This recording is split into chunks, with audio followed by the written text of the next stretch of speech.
kati mbadde nkyagamba nti akola ki kalino mu verse 8 akulaga nti Yesu obuyinza bwonna bwamuweebwa.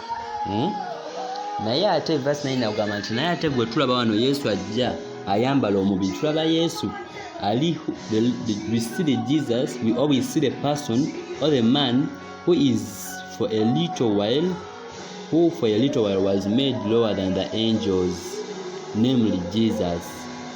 So wano mu kusooka gwe tulaba kubanga Yesu ajja okufiirira omwana w'omuntu, he comes in that humble estate mwajjira. Okitegeera nga tugenda olaba n'ayambala omubiri okubeera kye kimu naye, n'ayambala omubiri n'ajja nabeera in that humble estate. Kati so kwagenda maaso n'agamba but we see him who for a little while was made lower than the angels, namely Jesus, crowned with glory and honor because of the sufferings of death, so that by the grace of God he might taste death for everyone. Kubanga kati waneno Yesu wajja ajjiramu in that humble estate, naye nga kimuteeramu eyo humble estate asobole okutufiiririra. So kyabantagamba so that by the grace of God he might taste death for everyone. So after tasting the death for everyone, that's when he's crowned with the glory and honor. What to do in the statement, namely Jesus, crowned with glory and honor because of the suffering of death. So katwaneno mpwagezaako balaga nti Yesu wajja okutufiirira, it was for a reason, and it was after that he was crowned. So he was crowned as a reward of dying for us. That's when he was crowned with honor and glory. Mu verse 9 ono wagamba crowned, bagamba crowned, nagamba crowned with glory and honor because of the sufferings of death. Ngamaze okutufiirira Katonda nalyoka not Bible egamba nti yamala okutufiirira then Katonda nalyoka, and God then bestowed on him a name that is above every name, a name to which every knee shall bow. So erinnya Yesu yalifuna nga amaze kujja kutufiirira. So it was like a reward kulwekyo kye yakola kulwaffe. Okitegeera Katonda yagimuwanga reward. Kubanga nene abalaga nti Yesu teyajja okukola okutufiirira kubanga bo they had that idea nti bali bagamba they had that objection nti lwaki yajja oba yali asa oba sasa kubanga asa kwa malayika nga yajja nga alimu he was in a low estate ate n'okufa n'afa kubanga muzimu mu wrong expectations of the Messiah by the Jews. They expected him to have to rule. Bali bamusuubira nti agenda kufuga. He was going to be, for them bali balaba king, they were expecting a king, an earthly king, of which Christ was not an earthly king. So that was the wrong expectation. And then the other wrong expectation, they thought he was not to die. Kati we yafa ngagamba tasobola kubanga ademeza ate nga okitegeera naye nga kyali muteeka za Katonda nti afe. Okitegeera kulwa okusobola okutufiirira okutujja mu dominion ey'ekibi, to test because he had to taste death for us such that he can purify us and bring us in reconciliation with God. Okitegeera kiba nti yalina okufa. Kati oluvannyuma lw'okufa ng'amaze okukola ekyo, that's when he is rewarded and is given and he was given a name that is above every name, a name that is above every name. Bwekityo abalaga 5-9 abalaga nti Jesus had been honored as incarnate in such a way to show that, so nga abalaga nti alina bagwanidde okuwuliza kubanga bali balowooza nti he does not deserve to be listened to, oba as in ebigambo bye yabagamba tebalina bitwala kubanga he was in a humble estate. So bali balaba nga he was lower than the angels. So kwati bo bali bagamba nti buleba bwerezo waba angels bwe busaanya okukola ki, which was the Jewish religion, which was nga twalaba it was involved or interposed with the ministration of angels. So they saw it as superior to this of Christ, of which for him he was humble, he even died. Kyabadde okitegeera kati so poyeragezaako bakuli nga balaga ensonga lwaki Yesu yalina okufa. So abalaga nti okufa kwe, it was in God's plan that he should die. Kyabalaga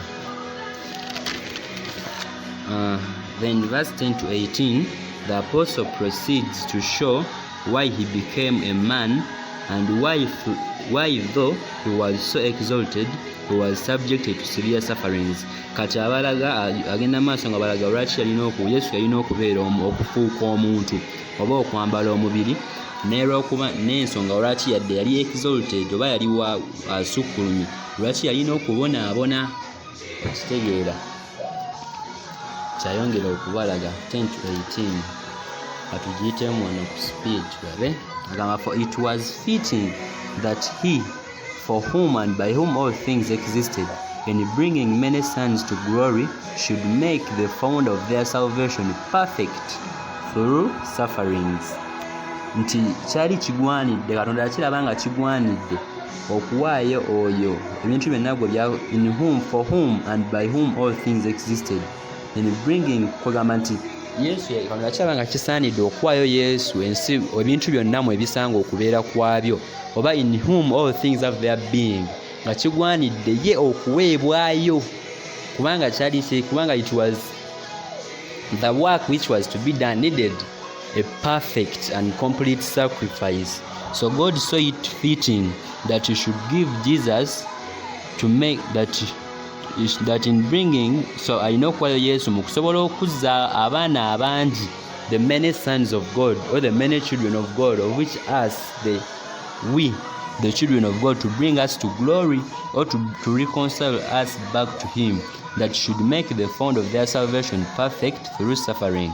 Kati Yesu alina okuyita mu kubonaabona, wano yakiraba nga kigwanidde Yesu ebintu byonna ebisanga okubeerawo kwabyo okusobola okukomyawo ffe gyali, yakiraba nga kisaanidde okumuleka akole ki, aboneebone.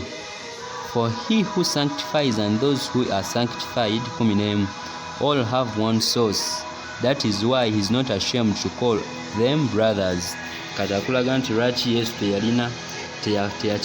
teyakiwuliramu nsonyi kukola ki, kubanga atuyita baganda be, kubanga we have one father. Ffenna Katonda nti ffenna tulina kitaffe omu, kubanga ffenna tuli baana ba Katonda, nga Christ is the firstborn, so we are children of God. And that's why teyakyambuza butuyita brothers. Tunatagamba, for he who sanctifies and those who are sanctified all have one source, they have one father. That is why he is not ashamed to call them brothers, saying, I will tell of your name to my brothers. In the midst of the congregation I will sing your praise. And again I will put my trust in him. Kati wanena ayogera ku Kristo alinga yayogera. And again, behold, I and the children God has given me. Since therefore the children share in the flesh and blood, he himself likewise partook of the same things, that through death he might destroy the one who has the power of death, that is the devil. Alagamba nti Yesu kyanabalanya lwaki Yesu ayambala omubiri, kubanga ffe yagenda okufiira naffe twali azini. Nsonga lwaki Yesu ayambala omubiri n'abeera n'omusaayi, kubanga yali tagenda kufiirira malayika, yali tafiirira zimalayika era nga bakwagana mu ggendo luddako, yali ajja kufiirira abaana b'abantu. So there was no need of him putting on the nature of ey'abamalayika nga tajja kufiirira bantu. So alina okwambala that nature of ey'abo bagenda okufiiririra. Since therefore the children share in the flesh and blood, he himself likewise partook of the same things, that through death he might destroy the one who has the power of death. Nti okuyita mu kufa kwe ayinza okusaanyawo yalina amaanyi ku kufa, agenda maaso n'okugamba the devil, kubanga Sitaani yalina obuyinza ku kufa. Kati Yesu ajja okufa n'ayambala omubiri nga ffe mwe twali, asobole okufa asaanyewo yalina okufa, who was Christ, who was the devil. Kimanya nti no, we are no longer slaves of the devil, or we are no longer slaves of death. Agamba 15, and deliver all those who through fear of death were subject to lifelong slavery. Nti Yesu okuyita mu kutufiirira yatununula okuva eri obuddu bwe twali tulimu obw'obulamu bwaffe, the lifelong slavery. Kugamba obuddu obwo bwe twalimu olw'okuba nti twalina entiisa y'okufa, naye bwe yajja n'awangula okufa entiisa n'evaawo nti tetukyatya kufa. Olwekyo tumanyi nti ne twaba tufudde tujja kuzuukira, oba emyoyo gyaffe gyasigala nga miramu. nti tujja kubeera nani ne Kristo. So yajja n'atufiira, n'ajjawo that fear of death which was in us, and it was making us slaves. So for surely 16, it is not angels that he helps, kujja tutuyali tazze kuyamba bamalayika, but he helps the offsprings of Abraham, era azze kuyamba ffe. Therefore he had to be made like his brothers in every respect. Kiba nti yalina okubeera nga ffe, yalina okwambala omubiri. Katagezaako banyonyola lwaki Yesu yaddira mu humble estate, kubanga bo baali banyooma obuweereza obwo, baba banyooma Yesu bye yabagamba, oba the Christian religion gye yali aleese, olw'ekiti kye yajjiramu. Kubanga yatunulira Abayudaaya baali abamu tebakkiriza Yesu Kristo n'okutuuka lwe yagenda, nga tebannamukkiriza dde nga baamulaba, kubanga they had wrong expectations of him. Bye baali basuubira ate Yesu bye yakola kati. So they were still, abamu baali bakyalindirirayo Mesiya omulala, wakitegeera. Kati bagezaako okukola ki? Okubannyonnyola, okulaba nga they understand, kubanga they had wrong expectations of the Messiah. Nga bwe nabanyolako previously, bamukomparinganga ne bali bajjajeezi oba abantu batwe bateranga ofuna babasavinganga okuva mu dominion abafuzi abali bafuga mu biseera ebyo. Bali bamanyi ne Yesu azze bajja mu bufuzi bw'Abaroma, okitegeera. So bagamba therefore he had to be made like his brothers. Therefore he had to be made like his brothers in every respect, so that he might become a merciful and faithful high priest. Katola kuba nti Yesu Kristo Bible gamba he is our high priest, ye kabona waffe asinga. So olw'okuba nti yali agenda okubeera kabona waffe, olw'okuba nti twali twetaaga kabona, nti kubanga ensonga lwaki Yesu alina okuyitamu ebyo byonna, nti ayinza okubeera ow'ekisa gye tuli. Kyokka nti alina amaaso mukumi na agamba, for because he himself has suffered when tempted, he is able to help those who are being tempted.